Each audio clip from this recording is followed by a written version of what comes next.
สาพี่น้องศรัทธาที่บ้านเหนือบ้านไทย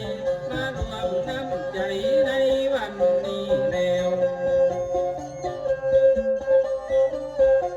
ยกมือ10 นิ้วขึ้นตั้งเหนือเสียนเอาตามผู้เพียนมาลาดอกซอยมีการมีงานเจ้าดาอ่อนบอยจะพาสาวน้อยเข้ามาซ้อมว่าเจ้าพี่น้องบ่ได้ละบอกไว้ใจนายมอนเจ้าอย่ายกมือไหวพี่น้องเจ้านายคนไหนก็แล้ว จะยกมือไหว้จักไปเมื่อตาต้นคูบาลามแฟนห้องจะยอมมือ30 นิ้วกราบน้องคงเจ้าพี่น้องถึงคณะสักทางว่า10 นิ้วน้อมกราบไปทูลสาจะขอสมมาการงานท่านเจ้าไปตั้งใจเอาในวันนี้แล้วจะยอมมือสาให้อย่าป้าเมื่อไว้เอาต่างดอกไม้ถูกเทียนบูชาเอาเปลี่ยนมาลาเก้าเงาว่ามาคุยกันในวันนี้เรา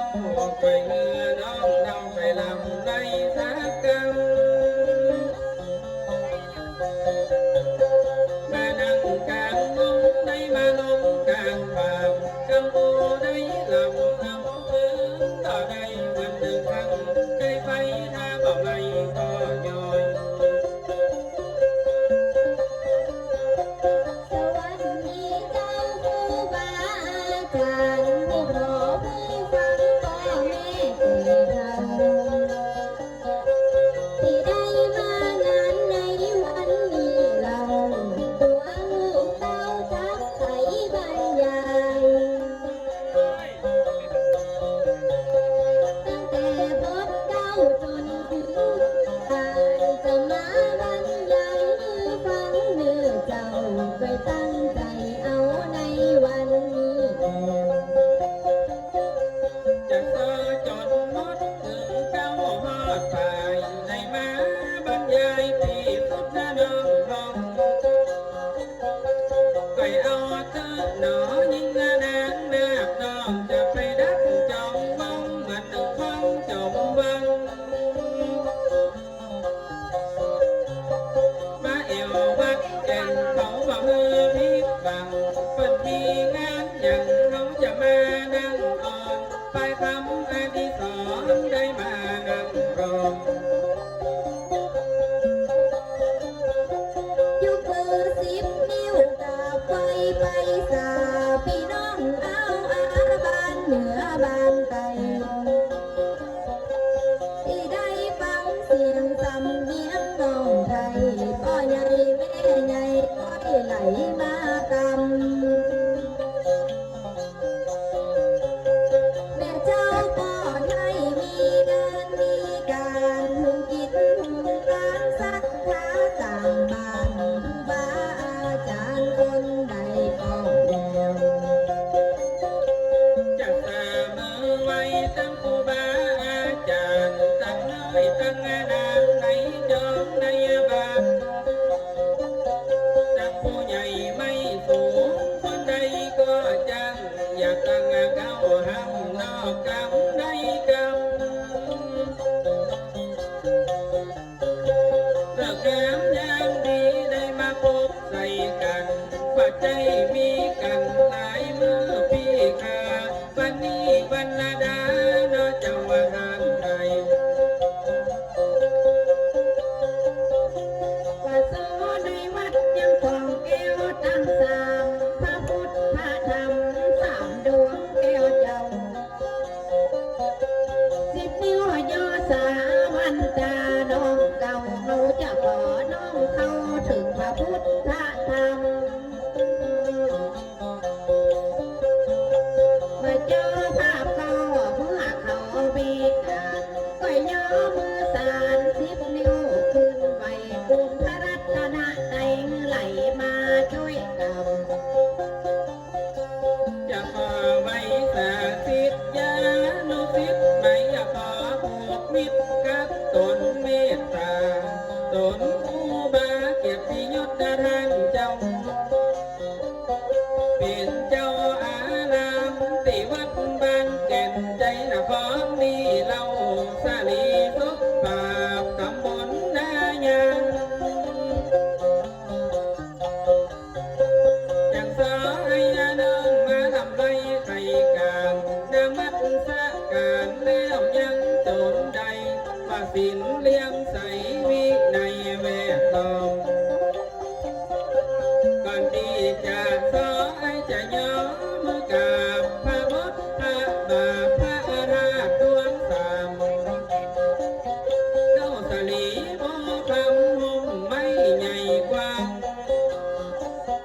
ไอจะไว้วอนสาพเจ้าแก้วท่านจันทร์ที่อยู่ในวิหารอารามไม่เอาคุณเจ้าพระรัตนตรัยสามมาพบพางามจังเสนองน้อยมีการปล่อยในปีนี้แล้ว จะได้เรียกร้องสีส้มดอกเรืองผีบานผีเปียงนกเหนือออกใจคณะอาจารย์สอขอย่อมือไว้ขอเชิญนาขับไล่ตั้งพุงพญามารเมื่อเจ้าภาพเก่ามีงานมีการพี่น้องวงวานมาทำบุญที่ดีมีแต่สิ่งดีๆเด้อเจ้าท่านใด จะก่อสมมาตั้งสีสมมาดอกเกี่ยมที่บ้านที่เมียงอาลางเป็นร้องไอ้อย่าเป่าร้องหาแล้วยังเรียกร้องผู้หมู่อาจารย์สอนช่วยสอยงเสียงสอลงนานเจ้าคนเมียงคงโอกันตกลงมาเอวที่นี่มีโจใจดีพระมีเลิศลำขอเชิญผู้เก่าพ่อเท่าเสร็จหมอผู้จ้อยผู้สอของตัวข้าเจ้าอีพ่อผมรับประสุขใจคนเท่ามาแม่เท่าแล้วการในงานบนจ้อยบนสอบนอสินจำผู้ใดมาฟังก็อยากไปจังบนข้าอยู่ดีที่ข้าเดินตัวทางไกล ว่าพ่อคู่เก้าพ่อใจลังกาพ่อขายบ้านหัวดาเชิญมาพ่อเจ้าพ่ออยู่ที่ไหนตั้งใดนั้นเราขอเชิญมาเข้าวงจ้อยวงจองพ่อใจลังกาแต่จักกระดักหนอที่บนอสองสีคำลูกนางมีปัญญาที่บ้านนั่งทอง จึงตั้งตันเจ้าซึ่งพระกุมพระกันปิสนุกุมพันอาหักเจ้าบางขอเสียงว่าดีใส่ซาส่วงสร้างเมื่อวันแม่น้ำคงกาเจิญผู้ฟังซ้ายมาสอนพระยาเจิญผู้ฟังขวากับตั้งบังหน้ามาสอนพระยาโตพามอนคอย ก็เชิญผู้เก้าว่าผู้เป็นผู้ใดว่าอยู่ที่ไหนตั้งใดดอเจ้าว่าหลอนพ่อใจพ่อเป็นผู้เก้ากะเจ้าจ้ากล่าวเรียกร้องลงมาว่าหลอนบ้านนี้ได้มานั่งจ่าเมื่อย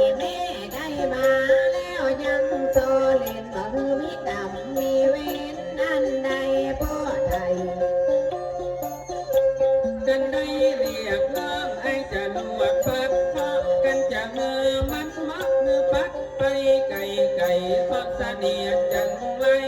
ขออย่ามาดองบอกว่าเพราะเจ็บหัวทั้งหัวตาปวดดองมันไหลลองตัวแม่น้ำคงกา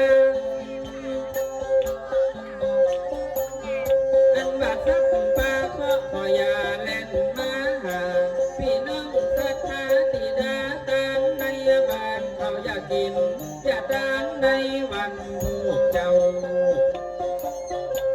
พอตางวันออกนั้นอย่าได้มาพบว่าพอตางวันตกนั้นอย่าได้มาเกี่ยวว่าพอตางดีอย่าได้มาไกลเพราะว่าเจ็บเป็นหนาวเย็นร้อนในว่าพอตางใจนั้นอย่าได้มาตามว่าเขาจ้างซอยอย่าเอาปอนไปตันที่ได้เหมือนกันว่าทั่วทิศทั่วนาพี่น้องศรัทธาได้มาครั้งนี้ เอากลางควันวัดเป็นดินแดนสะวรรค์เอาพระวิหารเป็นวิมานเกวาห้องกันนั่งจังซอข้าเจ้าได้เรียกร้องได้ไถ่ปองสอดส่องแลลงเทวพุทธอยู่ฟ้าเทวดาลำพลเจ้าสีตนมหักษาสีดานมาหามหมานในงานปีน้องจันเทวาพุทธลงมาอักษาจันเทวดามาจุดสิ้นหมายกันพญาอินทร์พญาผมมาพมตนยากน้ำเชิญเต้าตั้งสี่เป็นศักดิ์ศรีพญานเบทอลาดีมาเป็นหัวใจการทำเหตุทำมานในงานทุกเจ้าเพื่อเป็นนมเป็นเงาเด้อเจ้าพี่น้อง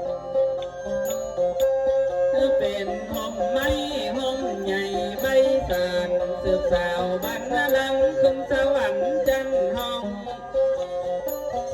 มาพี่น้องศรัทธาเขาได้ยังเรียกร้องจะได้เป่ากองถึงพญาอินตาวันนี้วันบุญเขาอย่าเป่าร้องหาเมื่อพญาอินตามาจุดเป็นหมายการต้องกินละของตามของเจ้าพี่น้องต้องกินละของตามเตรียมดาไว้พร้อมตั้งจับเกือบจงพระจีวรลังกา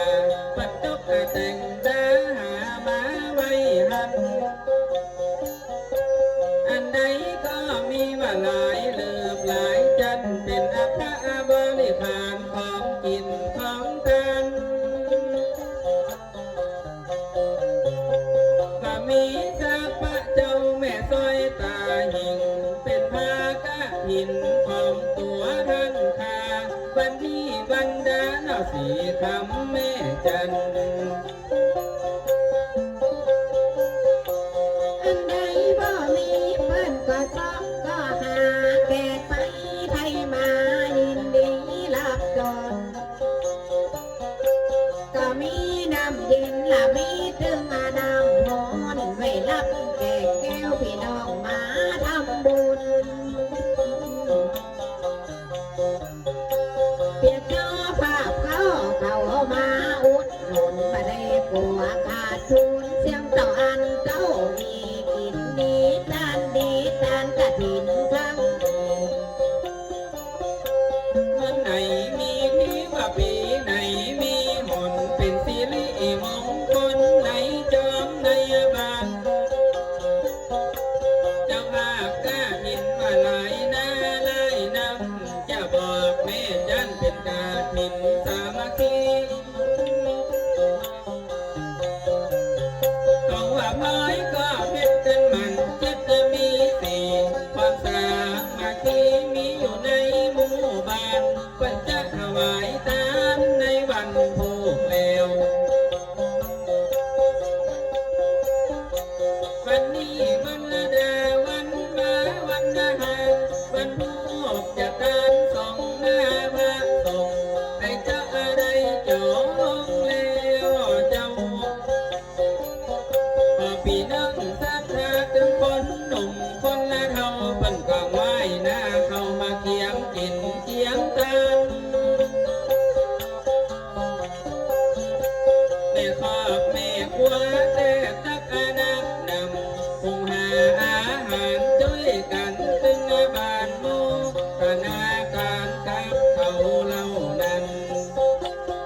นพระเจ้าผ้าแพร่ผงมันพ้นกรรมหายโทษอย่าได้โปรดสงสารพี่น้องมีงานฐานะที่นี่ได้หาวันนี้เข้ามาได้แล้ว เลิกงามงามดีก็มีติมีเสียงตึกเป็นวันพักถ้าเลิก32 ตัว เป็นวันละดอกบัวบานน้ำบ่อเศร้าอาทิตย์จงจรอย่าเดินตามต้องเจ้าเป็นวันพระเจ้าพาแพ้ไพมันเรื่องกรรมมาหายโทษผู้ใดโปรดสงสารวันจะนะมันมีใจทุกด่านวันสุขสำราญของเจ้าพี่น้อง มาสอในวัดแล้วยังเหมือนกันแต่เนื้อมันมวนมันน่าเงินไข่ฟ้อนเหียสักหน่อยในผู้จ้าเสียงเสือว่าไปแถมเรียบร้อยกำเดียวน้องน้อยเขาอย่าฟ้อนสักยามพุทธะผู้จ้าแต่ตักอนักดำเป็นแต่นบันลาน้องลาน้องไข่ฟ้อนผู้จ้าเจ้าพี่น้อง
Thank you.